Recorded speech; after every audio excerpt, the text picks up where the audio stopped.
हम में से कितने विश्वासी भाई बहन गिर जाते हैं, अपने विश्वास से बहक जाते हैं। कई टेम्पटेशन, परीक्षाएं, अभिलाषाएं आती हैं और हम अपने मसीह जीवन में ऐसा लगता है कि हार चुके हैं, गिर चुके हैं। इंग्लिश में बोलते हैं बैकस्लाइड हो गए हैं। हम जा रहे थे बहुत अच्छी तरह से अपने मसीह जीवन में, उठ खड़े हुए और अच्छी तरह से चल रहे थे, लेकिन क्या हुआ, कुछ ऐसी समस्याएं आई, कुछ बुरी बातें आई। हो सकता है परिवार की वजह से, हो सकता है मेरी अपनी गलती की वजह से, पाप की वजह से, और कई प्रकार की ऐसी चीज़ें जो टेम्पटेशन के रूप में हमारे सामने आई और हम गिर जाते हैं। क्या आपके साथ ऐसा हुआ? भाई मेरे साथ तो हुआ ऐसा।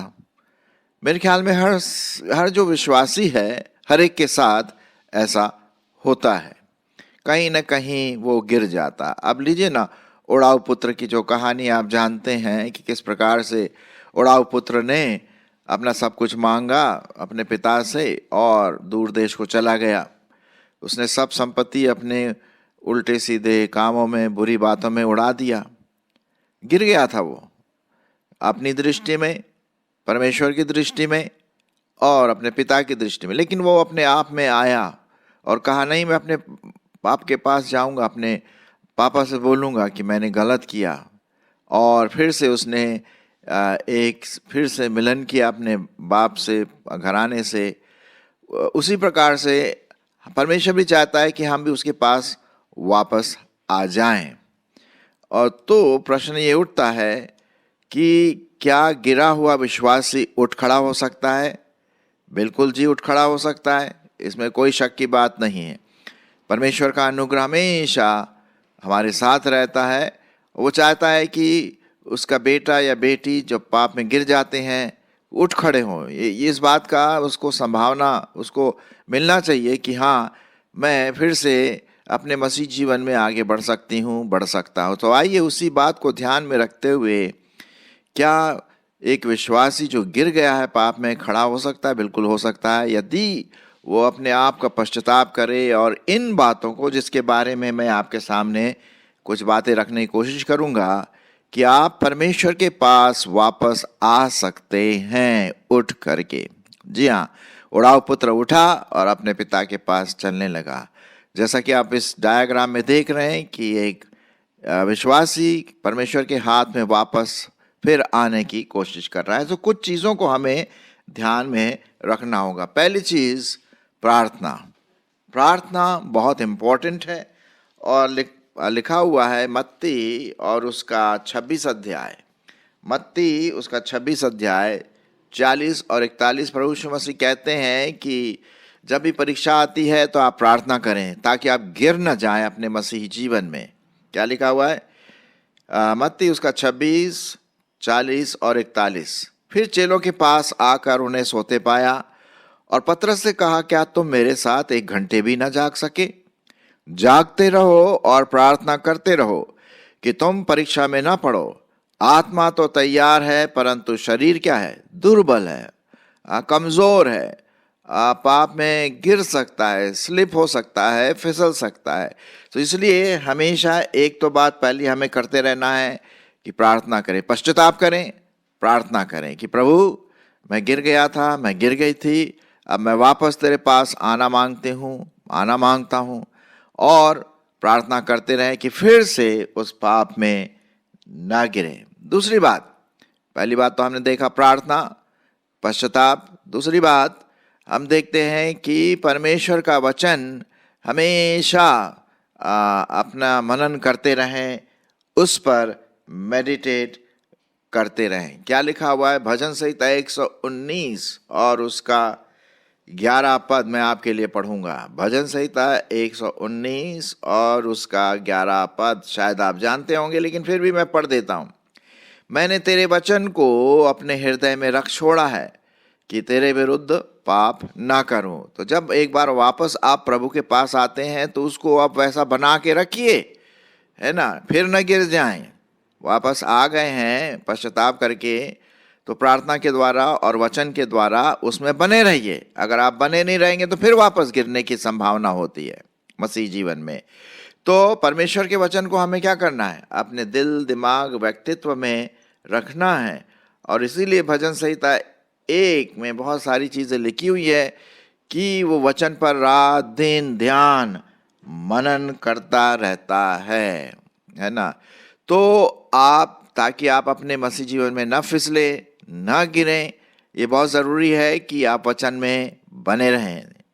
तो लिखा हुआ यहाँ पर, क्या ही धन्य वह पुरुष जो दुष्टों की युक्ति पर नहीं चलता, न पापियों के मार में खड़ा होता और न ठट्ठा करने वालों की मंडली में बैठता है, परंतु वह तो यहोवा की व्यवस्था से प्रसन्न रहता और उसकी व्यवस्था मतलब वचन पर, बाइबल पर रात दिन ध्यान करता रहता है। और वो फिर क्या होता है? सफलता प्राप्त करता है अपने हर एक जीवन में, मसीह जीवन में, आत्मिक जीवन में, सामाजिक जीवन में, मानसिक जीवन में, शारीरिक जीवन में, हर प्रकार के जीवन में वो क्या प्राप्त करता है? सफलता प्राप्त करता है।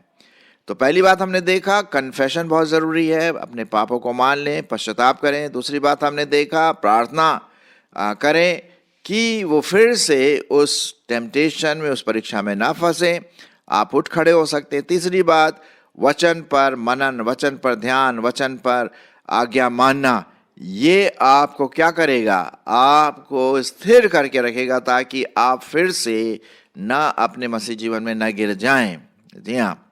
फिर उसके बाद हम देखते हैं एक और चीज़, और वो है पवित्र आत्मा की अगुवाई। जी हाँ, पवित्र आत्मा की अगुवाई बहुत ज़रूरी है। अगर पवित्र आत्मा हमारे जीवनों में नहीं है तो हम कैसे आगे बढ़ सकते हैं, है ना। तो जैसे जैसे हम वचन पढ़ेंगे और मनन करेंगे तो पवित्र आत्मा भी हमें सामर्थ देगा। इसी से संबंधित मैं एक पद आपके लिए पढ़ना मांगता हूँ, और पाया जाता है इफिसियों उसका 5 अध्याय और उसका 18 पद। इफिसियों उसका 5 अध्याय और 18 पद। और दाखरस से मतवाले न बनो, क्योंकि इससे क्या होता है? लुचपन होता है। आप तो जानते हैं जो शराब पीते हैं कैसे उल्टी सीधी हरकत करते हैं आपने देखा होगा, सड़क में या इधर उधर पड़े रहते हैं पी पा के, धूर्त, बिल्कुल पता ही नहीं, उनको सुध बुध रहती नहीं है कि क्या हो रहा है उनके साथ। लोग देखते हैं और हंसते चले जाते हैं। लेकिन हमें इन बातों में नहीं, लेकिन पवित्र आत्मा से परिपूर्ण होना है, पवित्र आत्मा से नियंत्रित होना है, पवित्र आत्मा का मन है, पवित्र आत्मा की चाहत है। ये अत्यंत आवश्यक है यदि मैं अपने मसीह जीवन में स्थिर बना रहना मांगता हूँ। फिर से अगर मैं स्लिप नहीं होना चाहता हूँ, फिर से अगर मैं फिसलना नहीं चाहता हूँ अपने मसीह जीवन में, पाप में नहीं गिरना मांगता हूँ, तो मुझे पवित्र आत्मा की अगुवाई, पवित्र आत्मा की संरक्षता, पवित्र आत्मा का नियंत्रण मेरे जीवन में बहुत ज़रूरी है। तो पवित्र आत्मा से परिपूर्ण हो। आप प्रार्थना करें, प्रभु मेरे माइंड को, मेरे दिमाग को, मेरे मस्तिष्क को, मेरे विवेक को पवित्र आत्मा कंट्रोल करे, मेरे थॉट्स को, मेरे विचारों को। विचार है जो पहला शुरुआत हो जाती है, आप जानते हैं इसको अच्छी तरह से। तो हम उन विचारों को अपने कंट्रोल में लाएं, और वो सिर्फ तभी हो सकता है जब मैं पवित्र आत्मा के द्वारा कंट्रोल किया जाता हूँ। और फिर क्या होगा? भजन, स्तुति, गान, आत्मिक गीत गाया करो, और स्तुति, प्रभु की स्तुति हम कर सकते हैं। तो जब हम ऐसा करते हैं ना मेरे प्रियो, तो क्या होता है? हम फिसलने वाले नहीं फिर से। हाँ, एक बार फिसल गए, चलो कोई बात नहीं। परमेश्वर चाहता है कि हम उठ के वापस उसके हाथ में आए, उसके सामर्थ्य में आए, उसकी अगुवाई में आए, उसकी उपस्थिति में आए। ठीक है, तो ये अत्यंत आवश्यक है। चलिए आगे बढ़ते हैं। उसके साथ साथ और क्या है? और वो है हम एक दूसरे के साथ संगति भी रखें। फेलोशिप बहुत इम्पॉर्टेंट है। आपको अच्छी तरह से पता है कि चर्च जो होता है एक फेलोशिप का बड़ा अच्छा जरिया बनता है। वहाँ पर हम कलीसिया में जाते हैं, विशेष करके संडे के दिन, और क्योंकि संडे तो सब जगह छुट्टी रहती है, तो सब जगह वर्शिप होती है, आराधना होती है। तो क्या आप चर्च में जाते हैं, कलीसिया में जाते हैं, संगति करते हैं, पास्टर का मैसेज सुनते हैं, एक दूसरे से बातें करते हैं? बहुत ज़रूरी है ये। अगर हम संगति नहीं करेंगे तो हाँ, फिर से हम गिरने की संभावना हो जाती है पाप में। फेलोशिप क्या करता है, संगति क्या करता है, वो एक दूसरे को बढ़ावा देता है, प्रोत्साहन करता है। परमेश्वर का वचन जो प्रीच किया जाता है पुलपिट से, पास्टर के द्वारा, लीडर के द्वारा, मसीहियों के द्वारा, गवाही है, आराधना है, टेस्टमोनी है, कई चीज़ें हैं। और फिर एक दूसरे से हालचाल जब हम पूछते हैं तो बड़ा अच्छा लगता है कि नहीं। मुझे याद है कि पिछले 2 साल पहले जब कोरोना आया था तो चर्चेज में हम लोग इकट्ठे नहीं हो पाते थे। क्यों? क्योंकि कोरोना का डर था और ये मनाही भी थी कि हम इकट्ठा ना हो। तो भैया हम तो, आप भी शायद होए होंगे कि अकेले से पड़ गए थे। हाँ, हमने जरूर आराधना की, जैसे कि हम ऑनलाइन करते हैं, अभी भी करते हैं, पहले तो बहुत करते थे, लेकिन अब फिर से हम मिलने लगे। तो प्लीज़ आप चर्च आइए संडे को, और उसके साथ साथ यदि और भी दूसरी मीटिंग होती है, बुधवार की मीटिंग, फ्राइडे की मीटिंग, सैटरडे मीटिंग या स्पेशल मीटिंग, तो उससे क्या होता है, आपको बढ़ावा मिलता है मसीह जीवन में। आप अपने मसीह जीवन में गिरने से बहुत बार बच सकते हैं और गिरने की संभावना नहीं रहती है ना। मैं आपके लिए पढ़ूंगा इसी से संबंधित इब्रानियों की पत्री और उसका 10 अध्याय, इब्रानियों की पत्री और उसका 10 अध्याय और उसका 25 पद संगति के लिए, फेलोशिप के लिए बहुत बहुत इम्पोर्टेंट है। मैं पढ़ूं, और एक दूसरे के साथ इकट्ठा होना ना छोड़ें जैसे कि कितनों की रीति है, पर एक दूसरे को समझाते रहें, और ज्यों ज्यों उस दिन को निकट आते देखो त्यों त्यों और भी अधिक यही किया करो। तो परमेश्वर का वचन बड़ा साफ रीति से कहता है कि हम जितना हो सके हम इकट्ठे हों। संडे को तो इकट्ठे हो ही हों, है ना, उसमें कोई हम वो ना करें, ढील ना दें, क्योंकि इससे आपकी अपनी आत्मिक बढ़ोतरी होगी भाई, मेरी अपनी आत्मिक बढ़ोतरी होगी, है ना। एक्सक्यूज ना करें। तो चर्च में जाएं, वचन सुने, वचन भी सुनाएं, जब मौका मिलता है गवाही दें, स्तुति आराधना करें। ये क्या है? ये हमें प्रोत्साहित करता है अपने मसीही जीवन में और आगे बढ़ने के लिए। तो एक बात ये हो गई। अच्छा, उसके बाद हम देखते हैं जब भी मौका मिलता है हम अपने विश्वास को दूसरों के साथ शेयर करें। दूसरे जो लोग हैं गवाही दें, हमारे आस पड़ोस। अगर आप कॉलेज जाते, स्कूल जाते हैं, घर में पत्नी है, पापा शायद स्कूल में या कहीं और काम करते हैं, बैंक में हो, पोस्ट ऑफिस में हो, या कंप्यूटर में हो, बिजनेस में हो, आप अपने सब कलीग्स को बता सकते हैं प्रभु यीशु मसीह के बारे में। और देखिए अभी क्या है, क्रिसमस आ रहा है, तो क्रिसमस तो एक ऐसा मौका होता है जिसमें हम सबों को बता सकते हैं भाई क्रिसमस का मतलब क्या है। तो गवाही दीजिए कि प्रभु यीशु मसीह ने क्यों जन्म लिया, क्यों वो हमारे लिए पैदा हुआ, क्या उसका उद्देश्य था प्रभु के आने का इस दुनिया में। तो आप उद्धार के बारे में बता सकते, कैसे प्रभु ने आपके जीवन में कार्य किया। तो ये सब चीजें करने से क्या होता है, गवाही देने से प्रभु के बारे में, तो हमारा विश्वास बढ़ता है और हम बहुत कम बार, पॉसिबली बहुत ही कम बार गिर सकते हैं। मतलब हम गिरने की संभावना नहीं रहती। क्यों? क्योंकि हम आत्मिक रीति से और बढ़ते जाते हैं। जैसे कि बोलते हैं ना भाई, वायरस उस समय अटैक करता है जब हमारी प्रतिरोधक क्षमता क्या है, कमजोर होती है। ठीक है। और अगर हमारी प्रतिरोधक क्षमता या इम्यून सिस्टम स्ट्रांग नहीं है, मजबूत नहीं है, तो वायरस जो है बड़ी जल्दी अटैक करेगा, हमारे ऊपर हमला करेगा। अब जैसे कोरोना हुआ या और भी दूसरे वायरसेस हैं, वो एकदम अटैक करते हैं। लेकिन अगर हमारा प्रतिरोधक क्षमता और हमारा इम्यून सिस्टम जो है अगर स्ट्रांग है, तो वायरस का उतना अफेक्ट, उतना प्रभाव नहीं पड़ेगा, क्योंकि हम अंदर से क्या हैं, मजबूत हैं। तो उसी प्रकार से आत्मिक रीति से भी हम इम्यून सिस्टम जो हमारा है, आत्मिक प्रतिरोधक क्षमता है, वो बड़ा स्ट्रांग होना चाहिए ताकि हम गिर न सके, है ना। और उसी के बारे में तो हम बात कर रहे हैं कि आप प्रभु का वचन शेयर करें। प्रभु यीशु मसीह ने क्या कहा, मत्ती उसके आखिरी अध्याय आखिरी पदों में क्या लिखा हुआ है? जाओ सारे जगत में मेरा सुसमाचार सुनाओ और चेला बनाओ और उन्हें पिता पुत्र और पवित्र आत्मा के नाम से बपतिस्मा दो। तो इस प्रकार से जब हम बातें करते हैं तो हमारा इम्यून सिस्टम, हमारी प्रतिरोधक क्षमता आत्मिक रीति से क्या हो जाती है? बढ़ती चली जाती है और हम प्रभु में और अधिक स्ट्रांग होते चले जाते हैं। मैं तो यूँ बोलूँगा कि जितना हो सके आप प्रभु के लोगों के साथ रहें और कभी भी इधर उधर चीज़ों की ओर ध्यान ना दें। ये एक वार्निंग है। अब जैसे कि भजन संहिता 1 में मैंने आपके सामने अभी पढ़ा था, फिर भी मैं पढ़ देता हूँ क्योंकि वो हमारे टॉपिक से बड़ा संबंध है। ये जो आप जो चीज़ें कर रहे हैं ये तो पॉजिटिव है, सकारात्मक चीज़ें, लेकिन एक नकारात्मक चीज़ें हैं जिसको हमें अवॉइड करना है, हमें उसको छोड़ना है ना। अगर आप ज़्यादा ये मोबाइल इस्तेमाल करते हैं, उल्टे सीधे चित्र देखते हैं या अश्लील चित्र देखने के आदि, तो पाप में गिर जाएंगे, है ना। तो यहाँ पर बड़ा अच्छा है कि यहाँ पर वार्निंग लिखा हुआ। क्या वार्निंग है? वो भजन संहिता उसका पहला अध्याय पहला पद, क्या ही धन्य है। कौन धन्य है?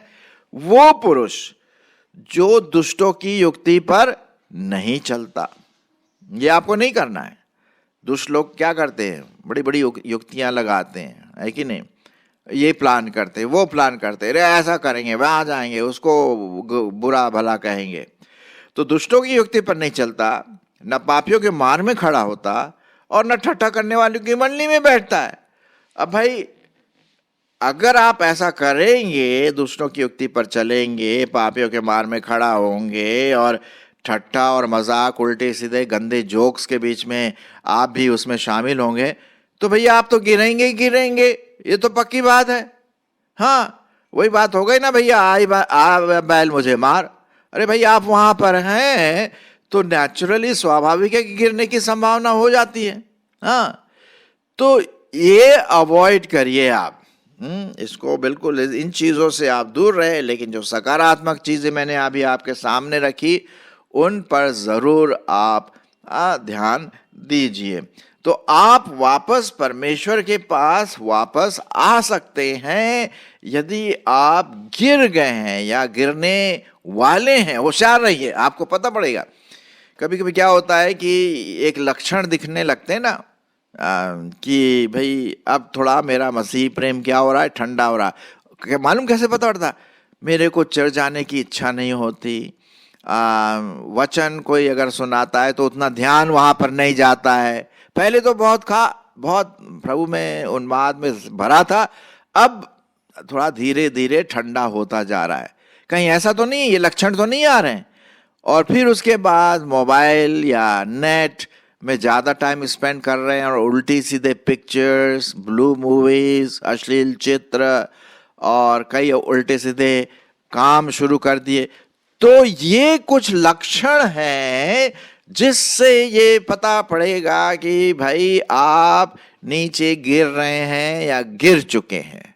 हाँ, तो इसलिए आपको इन लक्षणों को देख करके ध्यान रखना पड़ा। भाई देखिए, जब बीमारी होती तो कुछ ना कुछ लक्षण होते हैं, है ना। आँख में दर्द होता है, पाँव में दर्द होता है, बुखार आने लगता है, गले में खांसी होती है, सर्दी जुकाम। और ये लक्षण देख करके फिर आप क्या करते हैं? लगता है भैया कुछ तो है, वायरस लग गया मेरे को, है, और शारीरिक रूप से आप कमज़ोर होते। उसी प्रकार से ये आत्मिक लक्षण आपके जीवन में आएंगे। आलसी होना, बैठे रहना, उल्टे सीधे बातें सोचना और बस कई बातों इधर उधर फालतू में समय बिताना, उल्टे सीधे लड़कों के साथ, लड़कियों के साथ गंदे गंदे मजाक करना। ये कुछ लक्षण है कि आप फिसल रहे हैं या फिसल चुके हैं। सो मेरे प्रियो, वापस आइए जिसके बारे में हमने बात किया। पहली बात, पश्चाताप करिए, पश्चाताप करिए। Confess your sin before God, before other people.